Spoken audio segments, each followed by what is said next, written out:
That's Kevin. And that's Damon. And we're implicitly biased. So today we're going to talk about something that's kind of stupid, but it's just something that came to my mind and I wanted to ask you about it. All right. All right? And so it goes like this. You have an in-law of some sort. Uh-huh. Something happens to that would technically negate that. Do they stop being your in-law, or when do they stop being your in-law? I think it depends. Legally, probably right then. They're no longer in-laws. But relationshipally, if you like them, just cut it off. Or if you don't like them, rather, you can just cut it off right then and there. But if you like them, you've already built a friendship, relationship. It's easier to just keep calling them your brother-in-law or whatever. But what if it's kind of like a love-hate relationship? What if it's kind of like one of those things where like you've always taught, or even like if it's a thing like they're really just in the family in every other way, but it's kind of like a love-hate relationship. Like they've always been around. You still just be like, well, since you're not really married to my aunt anymore, Thanksgiving you can't come, but you can come by on New Year's. Like, is that what do you mean? Like, is it just, you just get the right to just cut them off, or? That's kind of hard to say. Okay, so say like this. I think you'd have to get the whole family on the same page if you're going to play that game. Oh yeah. Let me ask you. Because if like you're the only one who likes the person, don't invite Leroy over because why gotta be Leroy? Why can't it be Bill? There's black and white Leroys. I know them both. No. Leroy is a Bills brother's name. Don't get divorced. Paid. Bills don't get paid. Well, that too. Anyways, fine. Sam. All right. We both know Sam's. Okay, there we go. We can do that. Say Sam. You're the only one who doesn't like the Sam guy. Right. Everybody else loves him. Right. They're not going to kick him out just because you don't like him. They'll probably kick you out for being insufferable. But you can be like, he's not part of the family. Is he? Because he's not. Because Aunt Sally has gone on home to be with the Lord. Yeah, but if he's been around for 72 years because he's old AF. So does he stop being part of the family? No, I don't. Because I don't think that, number one, government doesn't tell you who your family is. Yeah, they do. No, they can try, but they don't really. I mean, I think they blood doesn't even tell you who your family is. Yeah, they do. Because I've got blood that I don't consider family, but I've got non-blood that I do. I don't know where you get your information from, but I'm pretty sure the law does say who your family is. No, they think they can. And I'm pretty sure DNA does say who your family is.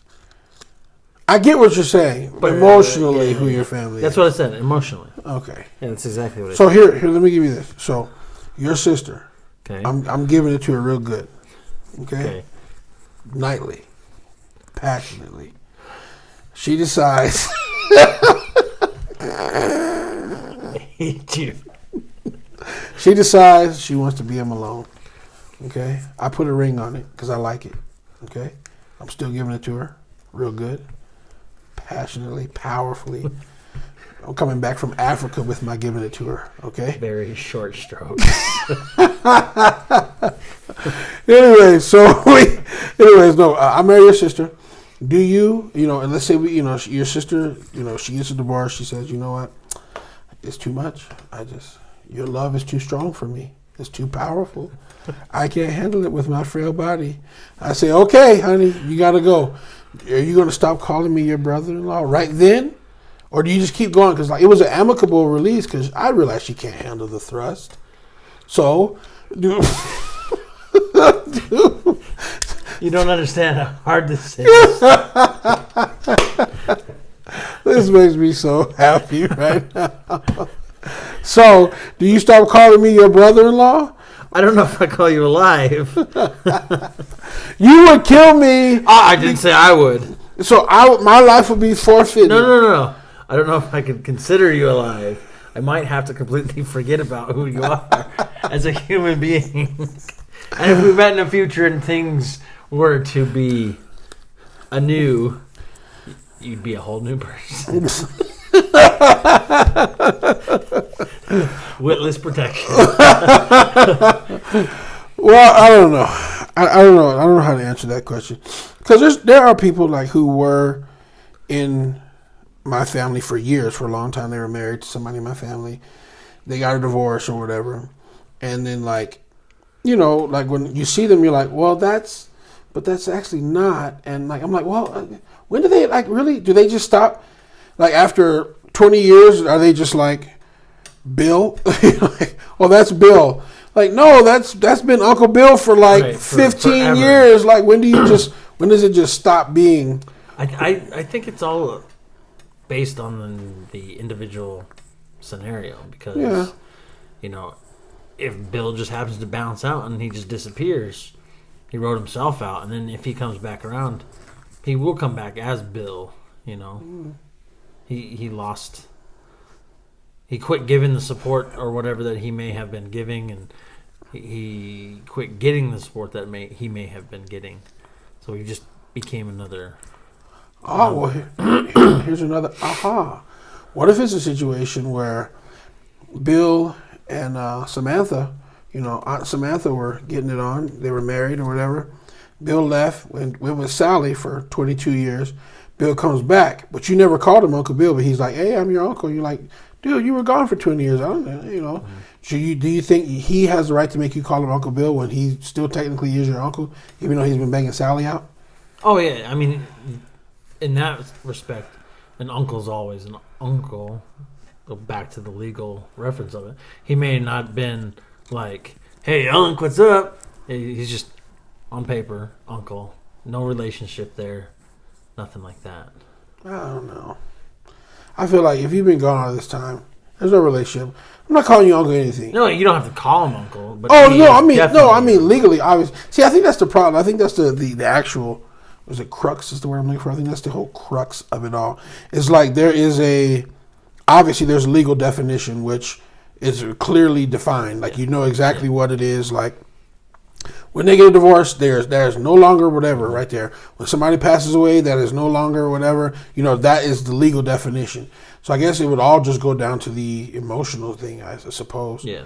And I guess you're right from the beginning. I guess it isn't all that deep, but it's just something that popped into my mind. I was like, when does somebody stop being that family member or whatever? When does it stop being? Because I think it's solely emotional because legal definition is too cut and dry. it is. All right, well, that was it. Thank you for joining us. Have a good one. Tune in next week for Implicitly Biased. Kabam. Peace.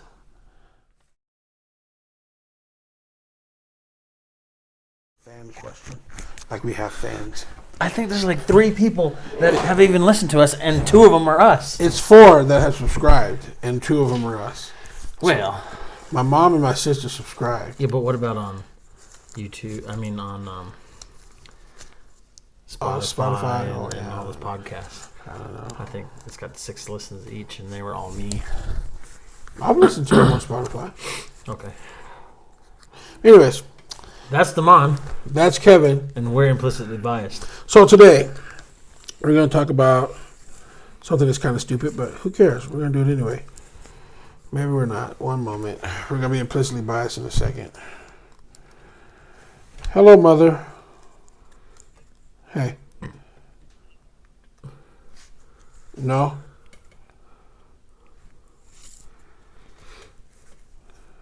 Oh, yeah. No, I was down there talking to Granddad about that, yeah. Yeah. Well, I'm going to call you right back. I'm doing implicit bias right now with Kevin. I'll call you right back. All right, no problem. Bye-bye. She's calling to tell me the whole news about what we were talking about earlier.